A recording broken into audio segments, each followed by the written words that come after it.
Good morning. Fusion solar technology సమర్పిస్తున్న business breakfast షోకి స్వాగతం. ఏషియన్ మార్కెట్స్ ఈ వారాంతపు ఉదయం కొంత గ్రీన్గా కనిపిస్తున్నాయి, లాభాల్లో ట్రేడ్ అవుతున్నాయి. 4 రోజుల పతనానికి కాస్త బ్రేక్ పడింది. సో దీనికి 2 ప్రధాన కారణాలు చెప్పుకోవచ్చు. కారణభూతం ఏదైతే ఉందో చైనాలో కొన్ని మెజర్స్ తీసుకుంది అక్కడి గవర్నమెంట్ ప్రభుత్వం. చైనీస్ స్టాక్ మార్కెట్ సంబంధించి సర్క్యూట్ బ్రేకర్ నిబంధనలను రద్దు చేసింది. ఇంతకుముందు 5% మార్కెట్ పతనం కాగానే 15 మినిట్స్ ట్రేడింగ్ ఆఫ్ చేయడం, తర్వాత 7% పతనం అయిన తర్వాత ఇండెక్స్ పతనం తర్వాత పూర్తిగా ఆ రోజుకి ట్రేడింగ్ రద్దు చేయటువంటి చర్యలు ఉండేవి. వాటిని ఇవి ఫూలిష్ డెసిషన్స్గా వరల్డ్ వైడ్ అందరూ విమర్శలు రావడంతో ఆ సర్క్యూట్ బ్రేకర్ నిబంధనలను రద్దు చేసింది. అలాగే కరెన్సీ విలువ తగ్గింపు ఏదైతే ప్రధాన కారణమో, ప్రస్తుతం గ్లోబల్గా మన మార్కెట్స్ పతనానికి ప్రధాన కారణం, ఆ కరెన్సీ వాల్యూని ఈ ఉదయం కొద్దిగా పెంచారు. 6.5646 నిన్నటి అఫీషియల్ రేట్ అయితే ఇవాళ 6.5636కు కొద్దిగా పెంచడం జరిగింది. సో దీంతో ఒక రిలీఫ్ కనిపిస్తోంది. వరల్డ్ వైడ్ చైనీస్ కరెన్సీ పతనం ఏదైతే ఉందో దీనికి అడ్డుకట్ట పడింది. ఇక్కడ నుంచి మళ్ళీ కొద్దిగా కరెన్సీ మార్కెట్లో స్టెబిలైజేషన్ వస్తుందన్న అంచనాలతో మార్కెట్స్లో కొంత స్టెబిలిటీ కనిపిస్తుంది. ఈ మార్నింగ్ కొద్దిగా లాభాలు కనిపిస్తున్నాయి. సో రకరకాల డేటా పాయింట్స్ మనం చూస్తున్నాం మార్కెట్ సంబంధించి. మే 2015లో చూసిన హైస్ నుంచి లాస్ట్ నైట్ యూఎస్ మార్కెట్స్ మళ్ళీ నష్టాలతో ముగిశాయి. మే 2015లో చూసిన హైస్ నుంచి యూఎస్ ఇండిసెస్ ఏవైతే 3 ప్రధాన ఇండిసెస్ డౌ జోన్స్ కావచ్చు, నాస్డాక్ కావచ్చు, S&P 500 కావచ్చు, ఇవన్నీ కూడా 10% కరెక్ట్ అయ్యాయి. అక్కడ నుంచి 10% క్షీణించాయి. అలాగే మోర్గాన్ స్టాన్లీ వంటి big financial majors, world's largest financial companies ఇవన్నీ, ఇటువంటి కంపెనీస్ అన్ని కూడా 52 వీక్ లోస్ దగ్గర ట్రేడ్ అవుతున్న పరిస్థితి. డౌ జోన్స్ హైస్ నుంచి 900 పాయింట్లు పతనమైంది.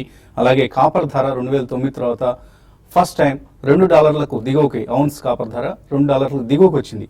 అండ్ గోల్డ్ ప్రైస్ ఒకసారిగా బుల్లిష్గా మారింది.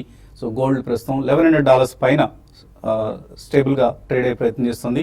సో క్రూడ్ ప్రైసెస్ పతనం అవుతున్నాయి, ఇతర కమోడిటీ ప్రైసెస్ పతనం అవుతున్నాయి. ఒక సేఫ్ హ్యావెన్ ఫీలింగ్తో గోల్డ్ ప్రైస్ మాత్రమే మనకు స్ట్రాంగ్గా కనిపిస్తుంది. సో ఎక్కువ మంది ఇప్పుడు గోల్డ్ కొనమంటూ ప్రత్యేకించి మార్క్ ఫేవర్ లాంటి నిపుణులు చెప్తున్నారు, గోల్డ్ కొనుక్కోండి, ఈ సంవత్సరంలో గోల్డ్ విల్ అవుట్ పెర్ఫార్మ్ అంటున్నారు. సో మేబీ అందరం కూడా మళ్ళీ పోర్ట్ఫోలియోస్లో గోల్డ్కి స్థానం కల్పించాల్సిన పరిస్థితి కనిపిస్తుంది. మేబీ 10 to 12% రిటర్న్ ఈ సంవత్సరంలో గోల్డ్ నుంచి, ఇన్వెస్ట్మెంట్ నుంచి ఎక్స్పెక్ట్ చేయొచ్చు. సో చైనీస్ కరెన్సీ డివాల్యుయేషన్ ఏదైతే ఉందో, ఇంతకుముందు డాలర్తో మాత్రమే పెగ్ చేస్తుండే కరెన్సీ వాల్యూని ఇప్పుడు ఒక బాస్కెట్ ఆఫ్ కరెన్సీస్కి పెగ్ చేయాలంటూ చైనీస్ ప్రభుత్వం నిర్ణయించింది. సో దీంతో కరెన్సీలో హెచ్చుతగ్గులు రావడం, ఒక అడ్జస్ట్మెంట్స్ చూస్తున్నాం మనం. దీని ప్రభావం emerging market currencies like rand కావచ్చు, లిరా కావచ్చు, ఇటువంటి అంటే Turkish lira or South African rand, అలాగే రష్యన్ రూబుల్, ఇటువంటి కంట్రీస్ కరెన్సీస్ అన్నిటి మీద కనిపిస్తుంది. ఒక ఇండియన్ రూపీ మాత్రమే రెసిలియంట్గా ఉంది. మన కరెన్సీ నిన్న కూడా 66.93, సో స్లైట్లీ ఒక 0.1% క్షీణించి నిలదొక్కగలిగింది. ఒక ఇండియన్ రూపీ మాత్రం అవుట్ పెర్ఫార్మ్ చేస్తుంది. మిగతా కరెన్సీస్ అన్నీ కూడా చైనీస్ కరెన్సీ దెబ్బకు విలువలాడుతున్నాయి, చైనీస్ కరెన్సీ డివాల్యుయేషన్ దెబ్బకు. సో ఇది అర్థం చేసుకోవాలి మనం. అండ్ చైనాలో ఏం జరుగుతుంది అన్నది ఎవరికి అర్థం కాని పరిస్థితి, ఎవరికి తోచింది వాళ్ళు ఇంటర్ప్రిట్ చేసుకోవడం తప్ప చైనా పరిస్థితి అందరికీ కూడా అయోమయంగా ఉంది. ఎందుకంటే చైనీస్ ప్రభుత్వం కమ్యూనికేట్ చేయదు, ఎవరికి కూడా ఏమీ చెప్పదు. తాను ఏం చేయదలుచుకున్న అంతా గుప్తంగా, గుమ్మరంగా చేసుకుంటూ ఉంటుంది. ఈ పరిస్థితుల్లో చైనీస్ ఎకానమీకి సంబంధించి వరల్డ్ వైడ్ రకరకాల కన్సర్న్స్ కనిపిస్తున్నాయి. ఏది తప్పు ఏది ఒప్పు అన్నది మనకు తెలియని పరిస్థితి. ఈ పరిస్థితిలో మన మార్కెట్స్ బేరిష్గా మారిపోయాయి ఒకసారిగా. సో నిఫ్టీ 7568 దగ్గర ఆల్మోస్ట్ 52 వీక్ లోస్ 7539 ఏదైతే ఉందో దానికి సమీపంలో చైనా దెబ్బకు మన మార్కెట్స్లో ఇండెక్స్ పరిస్థితి కనిపిస్తుంది. అలాగే Sensex of course already 52 week లో దగ్గర ఉంది. అండ్ నిఫ్టీ 7539కి వస్తే 52 వీక్ లోన్ టచ్ చేసినట్లే. అండ్ లాస్ట్ 4 సెషన్స్లో 4 లక్షల కోట్ల రూపాయల మార్కెట్ క్యాపిటలైజేషన్ తుడిచిపెట్టుకుపోయింది. అండ్ నిన్న కూడా మనం చూసాం, ఎఫ్ఐఎస్ భారీగా అమ్మారు. 1052 crores వర్త్ స్టాక్స్ని ఎఫ్ఐఎస్ అమ్మడం చూసాం. ఇందులో యాక్సిస్ బ్యాంక్, మారుతి, ఐసిఐసిఐ, ఎల్ఎన్టీ, టీసీఎస్ ఇటువంటి కౌంటర్స్ అన్నింటిలో కూడా 200 to 300 crores worth delivery based selling కనిపించింది. డిఐఎస్ మార్కెట్స్ను ఆదుకునే సాహసం చేయలేదు. నిన్న కేవలం 190 కోట్ల రూపాయల ఇన్వెస్ట్మెంట్స్ మాత్రం వాళ్ళు చేయడం చూసాం. సో చాలా కేర్ఫుల్గా ఉండాల్సిన సమయం. నిన్న మిడ్ క్యాప్స్లో నిన్న కూడా మార్నింగ్ హెచ్చరించడం జరిగింది, మిడ్ క్యాప్స్లో చాలా స్ట్రాంగ్ ఫాల్ రాబోతుంది అంటూ. సో నిన్న అది మొట్టమొదటి సూచన నిన్నే వెలువడింది. మిడ్ క్యాప్స్లో, స్మాల్ క్యాప్స్లో కూడా కరెక్షన్ చూసాం, సెల్లింగ్ చూసాం. అండ్ కొన్ని స్టాక్స్ 5 to 15% వరకు కూడా నష్టపోవడం చూసాం. సో కేర్ఫుల్గా ఉండండి, జంక్ స్టాక్స్ వదిలించుకోండి, క్వాలిటీ స్టాక్స్ని మాత్రమే పోర్ట్ఫోలియోస్లో భాగం చేసుకోండి. ఇది మనం తరచుగా పదే పదే చెప్తున్నాం. సో ఇక మార్కెట్స్ పరిస్థితి కొద్దిగా పక్కన పెట్టి మళ్ళీ మార్కెట్స్ జోలికి వెళ్దాం. అనలిస్ట్ కుటుంబరావు గారు మనతో జాయిన్ కాబోతున్నారు. సో ఆయనతో మాట్లాడదాం. ఈలోగా మనకు విశాఖపట్నంలో ఆంధ్రప్రదేశ్ రాష్ట్రం నూతనంగా ఏర్పడిన తర్వాత మొట్టమొదటిసారిగా భాగస్వామ్య సదస్సు నిర్వహిస్తుంది. సో అటు మినిస్ట్రీ ఆఫ్ కామర్స్ అంటే కేంద్ర వాణిజ్య మంత్రిత్వ శాఖ, confederation of Indian industry CII, అలాగే ఆంధ్రప్రదేశ్ స్టేట్ గవర్నమెంట్, ఈ మూడు కూడా భాగస్వామ్యంతో పార్ట్నర్షిప్ సమ్మిట్ను నిర్వహిస్తున్నారు. 3 రోజుల పాటు జరిగే ఈ సదస్సులో Indian global manufacturing strategy, global financial architecture, financing for growth strategy, ఇటువంటి అంశాల మీద చర్చలతో పాటు రాష్ట్రానికి పెట్టుబడులను ఆకర్షించడం ప్రధాన ఉద్దేశంగా ఈ సమ్మిట్ని నిర్వహిస్తున్నారు. ఇందులో పలువురు కేంద్ర మంత్రులు, నీతి ఆయోగ్ వైస్ చైర్మన్ అరవింద్ పన్గరియా, అలాగే సిఐ ప్రెసిడెంట్ సుమిత్ మజుందార్, ఇటువంటి వాళ్ళందరూ హేమాహేమీలు పాల్గొనబోతున్నారు. విశాఖపట్నంలో మొట్టమొదటిసారిగా నిర్వహిస్తున్న ఈ సమ్మిట్ గురించి మనతో మాట్లాడేందుకు సిఐఐ ఆంధ్రప్రదేశ్ రాష్ట్ర అధ్యక్షులు సురేష్ చిట్టూరి మనతో సిద్ధంగా ఉన్నారు. సో సురేష్, చిట్టూరి హయాంలో జరుగుతున్న మొట్టమొదటి సదస్సు ఇది. సో సురేష్ గారు, ముందుగా కంగ్రాచులేషన్స్. మీ హయాంలో జరగబోతోంది ఈ పార్ట్నర్షిప్ సమిట్ ఫస్ట్ సదస్సు ఆంధ్రప్రదేశ్ రాష్ట్రం ఏర్పడిన తర్వాత. అంటే ఇది ఇన్సిడెంట్లు అనుకోండి, మీరున్న సమయంలోనే రావటం అనేది. అటువైపు చంద్రబాబు నాయుడు గారు, మీరందరి కృషితో రాష్ట్రానికి చాలా పెట్టుబడులు రాబోతున్నాయి. సో ఇటువంటి స్ట్రాటజీతో ముందుకు వెళ్తున్నారు. అంటే రకరకాల పార్ట్నర్షిప్ సమిట్స్ మనం చూస్తున్నాం. ఇటు 8th and 9th బెంగాల్లో జరగబోతోంది, ఆంధ్రప్రదేశ్లో 10th to 12th జరగబోతోంది, తర్వాత మళ్ళీ కర్ణాటకలో ఒక సమిట్ ఉంది, అండ్ మేక్ ఇన్ ఇండియా ముంబైలో జరగబోతోంది. ఇంత పోటీ మధ్య మీ వ్యూహం ఏంటి ఆంధ్రప్రదేశ్కి పెట్టుబడులను ఆకర్షించడానికి? సో ఇది ప్రైమరీగా పార్ట్నర్షిప్ సమ్మిట్ ఇస్ నేషనల్ ఇదండి. It goes from state to state. CII flagship programme. దాన్ని బేస్ చేసుకుని ఇప్పుడు అందరూ వైబ్రెంట్ గుజరాత్ తోటి స్టార్టెడ్ విత్ దట్. అది ఆల్రెడీ మనం కూడా eventually maybe some time in future will start having ఆరో ఇది. అండ్ కరెక్ట్ అండి, ఒక విధంగా it's become a crowded space now అది. కానీ మా ప్రైమరీలో దీంట్లో ఏంటంటే మనం వీ వాంట్ షోకేస్ మన స్టేట్ పాలసీస్, మనకున్న అడ్వాంటేజెస్, ఆపర్చునిటీస్ ఏంటని. అండ్ ఇన్సిడెంటల్గా పక్కన కొన్ని ఎంఓయూస్ అవి కూడా అవుతూ ఉంటాయి. కొన్నింటి చాలా అవుతున్నాయి, కొన్ని వేల ఎంఓయూలు బహుశా జరిగే అవకాశం. ఎంఓయూలు 100లోనే ఉంటాయి కానీ values will be in thousands of crores. Number ఇప్పుడు చెప్తే there'll be no suspense. We will talk about it again on 12th. కానీ it's I think moving in a very good direction అండి, అండ్ వెరీ ఎంకరేజింగ్. మీరే అన్నట్లు ఇంత crowded space లో కూడా response మీకు చాలా ఎంకరేజింగ్ అనిపిస్తుంది. చాలా బాగుందండి. అండ్ వీ నీడ్ టు ప్రైమరీగా అర్థం చేసుకోవాల్సిందంటే మనకు బ్యాండ్విడ్త్ లిమిటేషన్ ఉంది. ఇది వైజాగ్ లో చేస్తున్నాం. సో వైజాగ్ ఏంటంటే ఎప్పుడు కూడా ఆంధ్ర సైడ్ ఎక్కడా కూడా no big event has ever happened. So Hyderabad పరిమితం, అన్ని హైదరాబాద్. అండ్ నిజంగా చెప్పాలంటే హైదరాబాద్ కొన్న ఇన్ఫ్రాస్ట్రక్చర్ మీకు బెంగళూరు, బాంబే ఎక్కడా కూడా లేదు. అట్లాంటిది డెవలప్ చేశారు ముందు. లాస్ట్ టైం సీఎం గారు ఉన్నప్పుడు Hyderabad it was the only city which develop that kind of infrastructure. దాని నుంచి మనం సడన్ గా వైజాగ్ వెళ్తుంటే ఏంటంటే ఎక్స్ట్రీమ్, అంటే some very very basic issues కూడా మనం హార్బర్ పార్క్ అనే ప్రాంతంలో జరుగుతున్నట్లుగా ఉంది. అక్కడ నుంచి మా ప్రతినిధి కొన్ని గుడారాలు విజువల్స్ పంపిస్తే అవి చూస్తే నవ్వు వస్తుంది. అంటే ఇంత టెంపరీ సెటప్ లో చేసుకోవాల్సిన పరిస్థితి. అంటే ఆ రోజు మీకు I promise you come tomorrow you will be shocked at how well it has come out. You have done a great job. కానీ at end of the day ఇప్పుడు నిన్న నుంచి మా బిగ్గెస్ట్ ప్రాబ్లమ్ ఏంటంటే rooms allocation. So because these are basic problems that are there. అక్కడ వైజాగ్ లో there not enough rooms. చాలా చాలా పెద్ద స్టార్ హోటల్స్ మాత్రం ఉన్నాయి, మిగతా అంతే అండి. మొత్తం మీరు ఫ్రాంక్లీ చెప్పాలంటే మనకు కావాల్సిన క్వాలిటీ రూమ్స్ ఓన్లీ 500 అండి. కానీ ఇటు కాంప్రమైజ్ అయితే 1200 అయింది. ఆ 1200 కూడా ఇప్పుడు సరిపోతలేదు మనకి. And that is a big band. Coverage వస్తే అక్కడ మాకు రూమ్స్ దొరికిన పరిస్థితి ఉంటుందా? మీరు మీకు చేసుకుంటే షేర్ రూమ్స్ ప్రాబబ్లీ. కానీ that is the bandwidth limitations are the biggest issues అండి. ఇప్పుడు వైజాగ్ ఎయిర్పోర్ట్ లో మనం చేయాలన్నా ఆ ఫెసిలిటీస్ లేవు. So everything. And you need to also remember 1 year back Vizag was hit by a very very very bad this thing. But in spite of that I think you'll be surprised by how well it is being done. Okay. అలాగే మనతో Andhra Pradesh planning board vice chairman Kutumbarao garu కూడా join అయ్యారు. So Kutumbarao garu, good morning. And 3 days partnership summit జరగబోతోంది.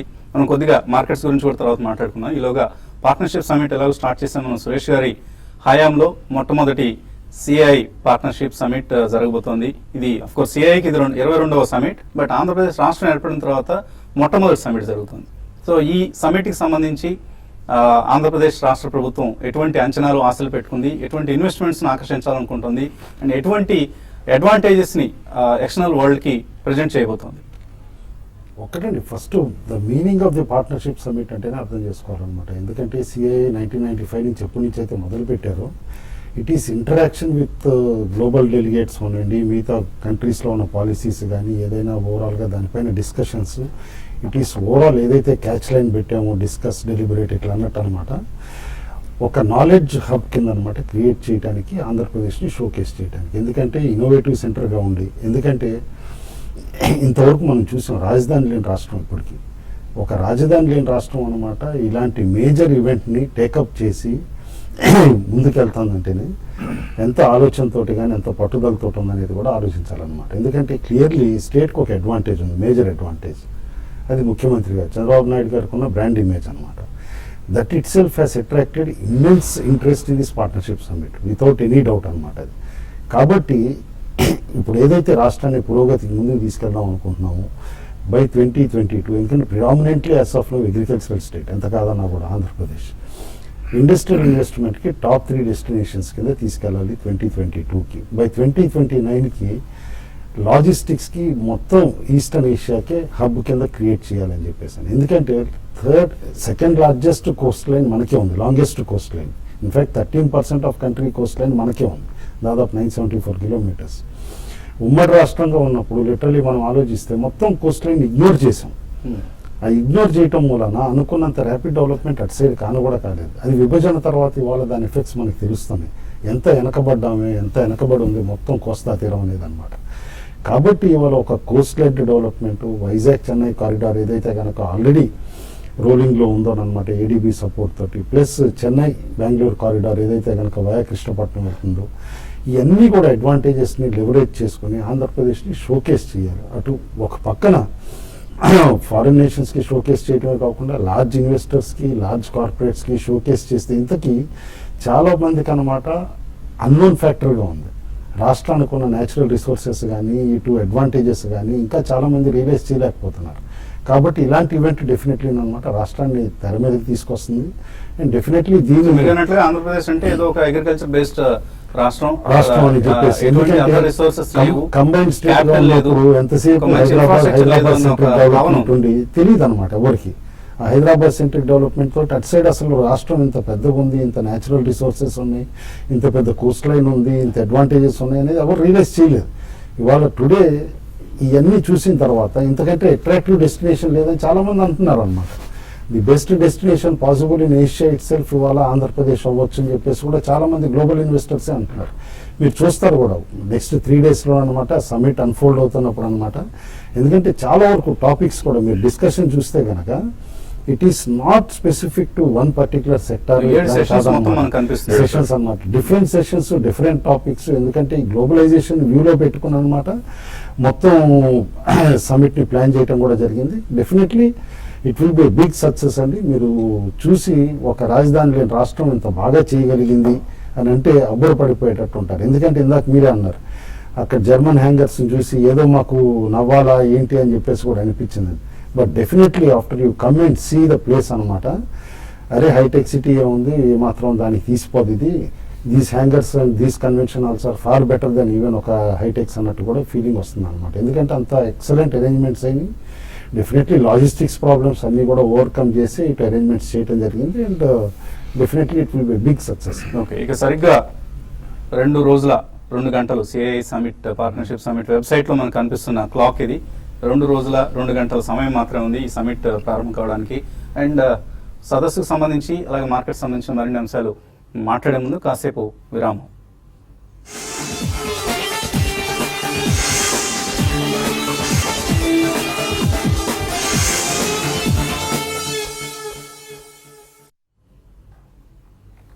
Fusion solar technology సమర్పిస్తున్న business breakfast షోకి తిరిగి స్వాగతం.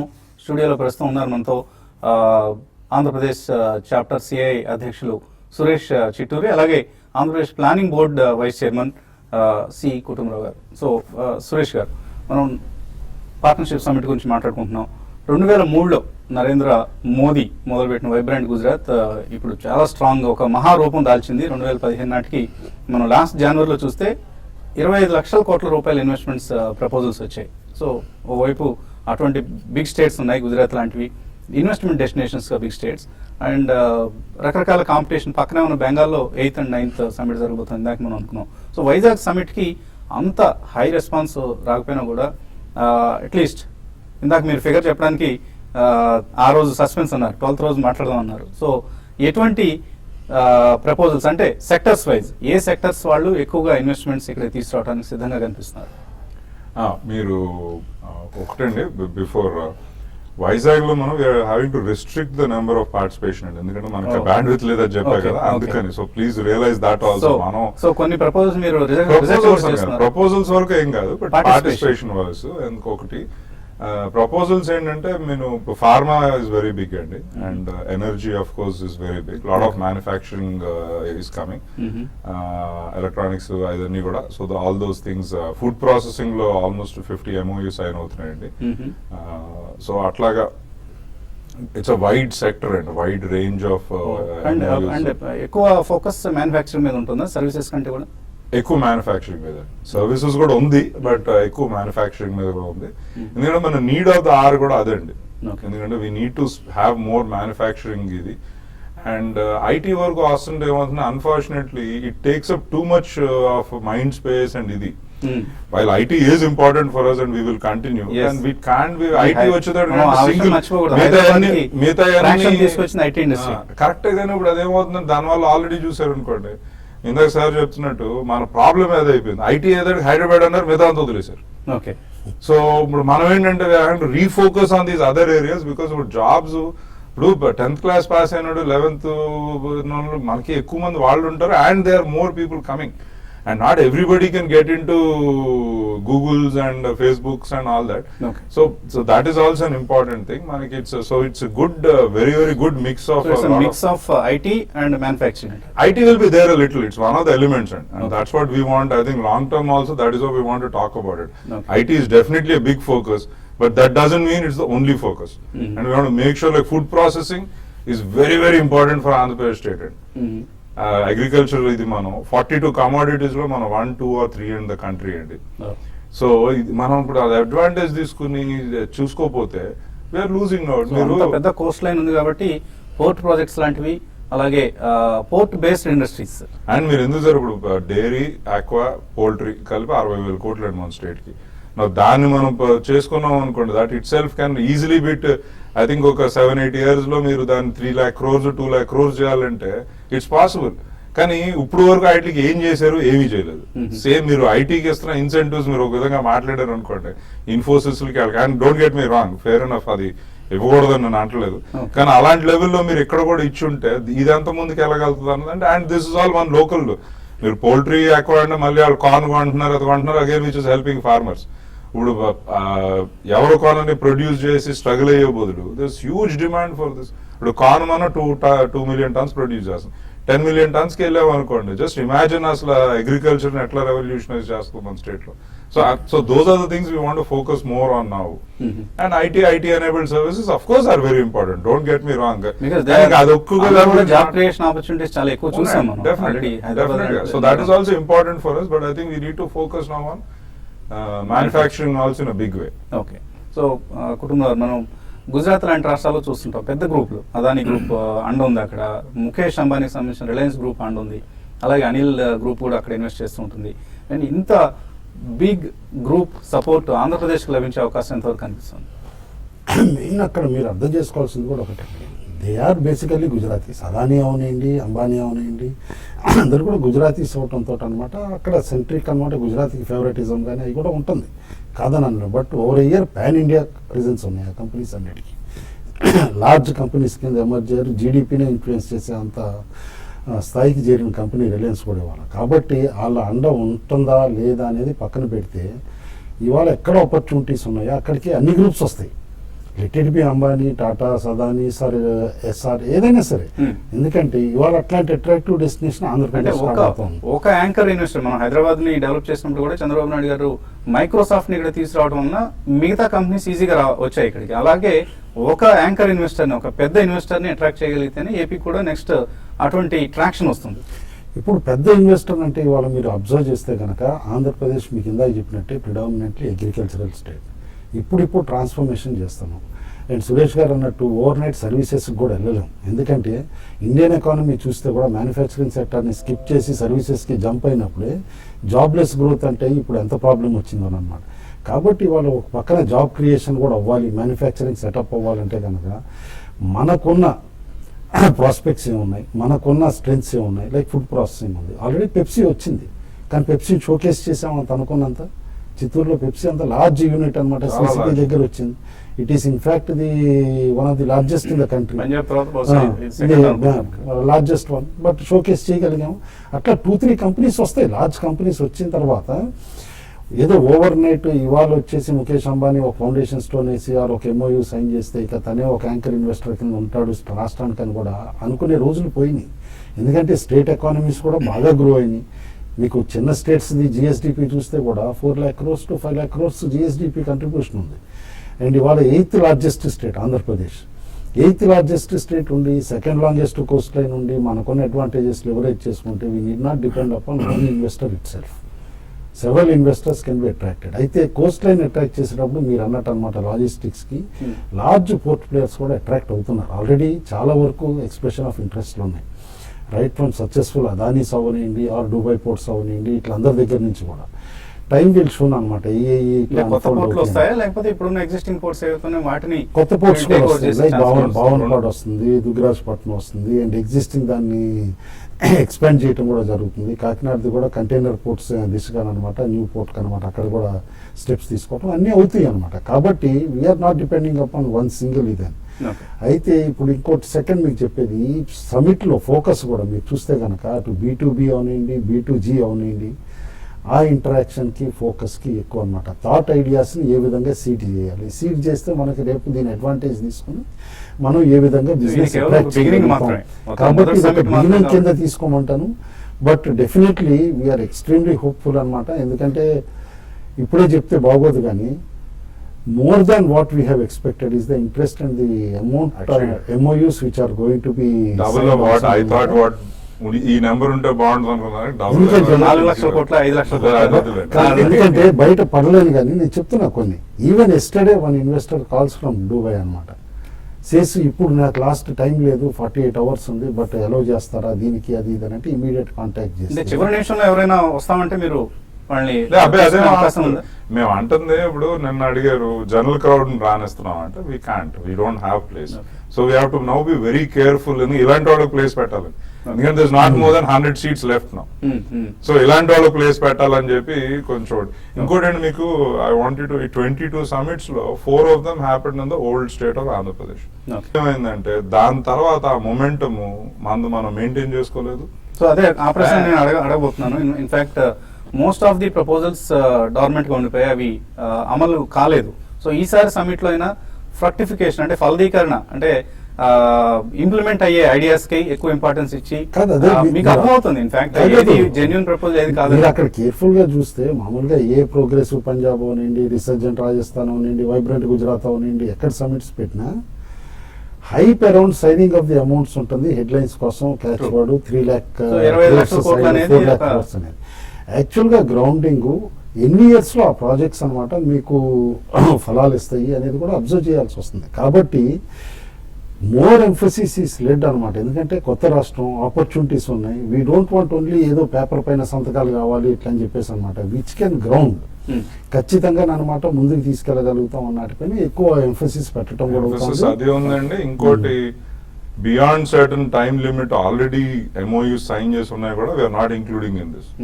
So ఇప్పుడు అట్లా నెంబర్ పంప్ చేయాలంటే we could have included some of this. Actually that will be like double అయిపోతుంది. ఫిల్టర్ చేస్తున్నారు. దట్ ఈస్ ద సీఎం గారు is very clear on that. Very clear.